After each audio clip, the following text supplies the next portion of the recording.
Hi there, this is Mary Schiller with thedailyprinciples.com, and I want to thank you for joining me on Facebook. Whether you're watching me live or you're watching this on the recording, I really appreciate you being here.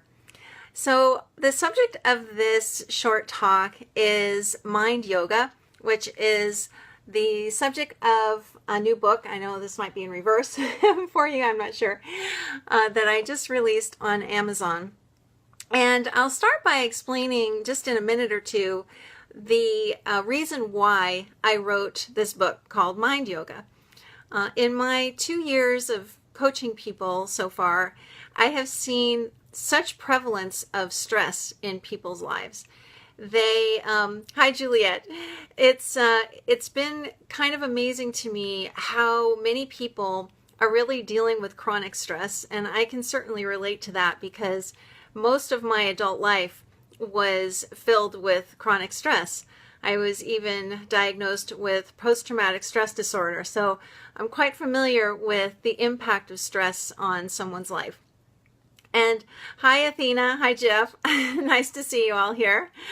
So I wrote the book Mind Yoga, and I'll show it again, even though it might be in reverse for you guys, because I wanted to give people a simple way to understand what stress actually is, and then an even simpler way to deal with stress. And most people have no idea what stress is really coming from. So that's going to be the subject of the remaining few minutes that I'll, oh, it isn't in reverse. Oh, good, Juliet. It's in reverse when I hold it up. So that's good to know. So in the book Mind Yoga, I have what I call 3 poses that are kind of like 3 steps to understanding stress and relieving it. So the first pose, which I'm going to talk about on this live stream, is look inside. Now, when I first realized the mistake I was making with stress, it was kind of like one of those duh moments. I realized I had lived my whole life not understanding where stress was actually coming from. I would look around at my life and I would say things like, gosh, my job is really stressful. Or, this relationship is really causing me a lot of stress. Or, it's really stressful being sick, or whatever it might be. And I'm wondering if in your life that sounds familiar to you, because most of us speak that way. And it's really interesting how when you start to listen to that, you'll hear it very frequently that fill in the blank is stressing me out. Occasionally, we might say, I'm stressing myself out. And that is when we actually have it right, because that's what's really going on. So this first pose of Mind Yoga, look inside, asks us to look at the real source of stress. And the real source of stress is always coming from the same place, and that's from our own thinking. So stress doesn't come from a job. It doesn't come from an environment. It doesn't come from another person or an event or anything like that, even when it really looks like that. And believe me, I understand how convincing it can look. It can really look like stress is coming at us from something on the outside. But that is never the case. The only thing that's ever causing us stress is thinking that's going through our heads, and we're listening to it and assuming that it's telling us something real. So I'll give you a recent example of this.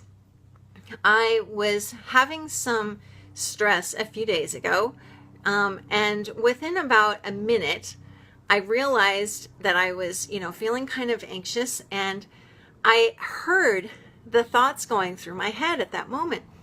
And they were saying things like, how are you going to take care of these financial obligations? Don't you know that you need to, pay these bills by X date? And I could hear my thinking. It was quite loud, and it was almost like it was yelling at me. And I sat back and just kind of laughed, because it was like my thinking was telling me I was supposed to be stressed. But as I mentioned in the book, Just because we have thoughts that tell us we should be stressed doesn't mean we have to agree with them. So the second I realized what was going through my mind and that was creating this feeling, it all just dropped off. It was almost like I had pressed a reset button, and the stress that I was experiencing for that minute or so just vanished into thin air, because I saw right away that the stress wasn't coming from some bill that I got in the mail. It wasn't coming from, whatever my bank balance happened to be at that moment. It was coming from my own head. And I can't overemphasize enough how big this is to see. For me, in terms of my history with post-traumatic stress disorder, this was life-changing in a way that is really hard to describe. I had believed for literally decades that my stress was coming from events that had happened to me in the past.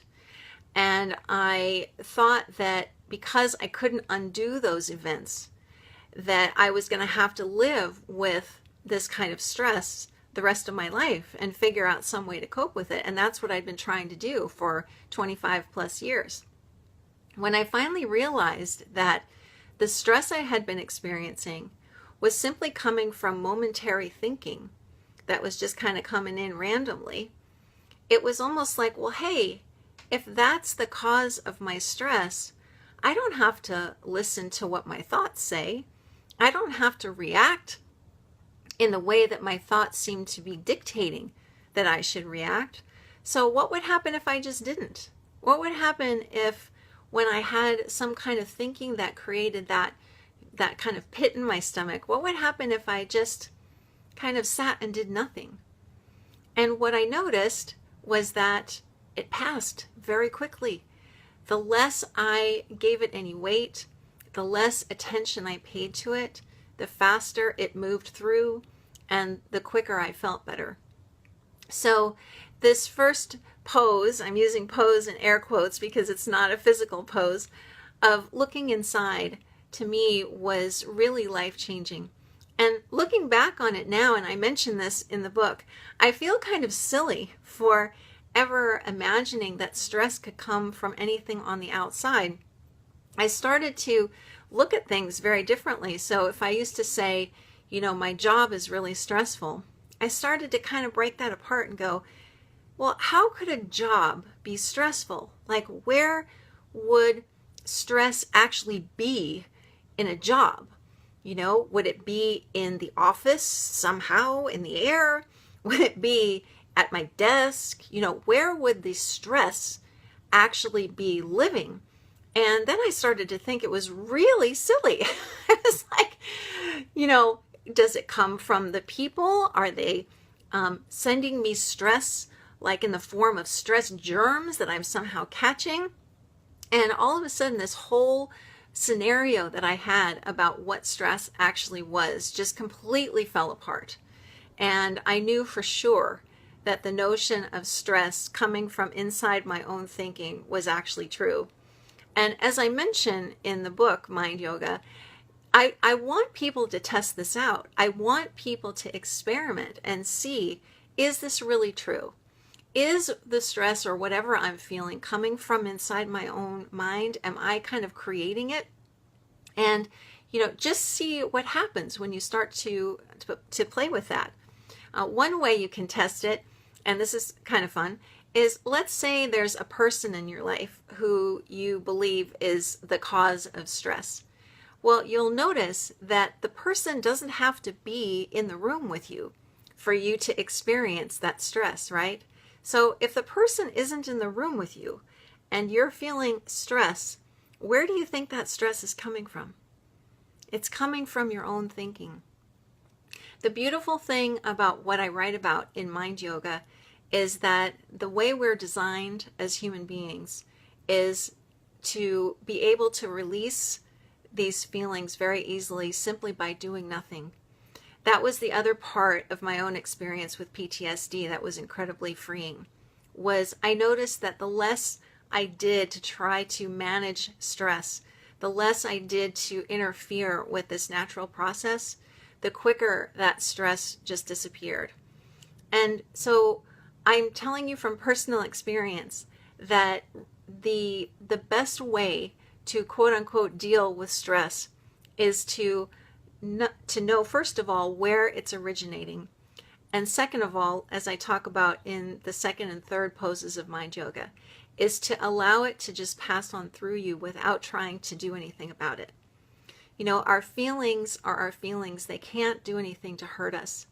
And the more we see the source of those feelings, the easier it is to sit with them and allow them to move on through without reacting to them. So I would love for you to take advantage of downloading the book. If you're watching this live today on the 23rd of May 2016, the Kindle version is available for a free download today. And I would also love to hear your comments and thoughts about what I write about in the book, because it's a really big and important topic to me. And I know that if what I write in there can help me, it can definitely help you. So I hope you have found this helpful, and I hope to see you online again. And please pick up the book and let me know what you think. I really, truly hope that it's as life-changing for you as it has been for me. Talk to you again soon. Bye now.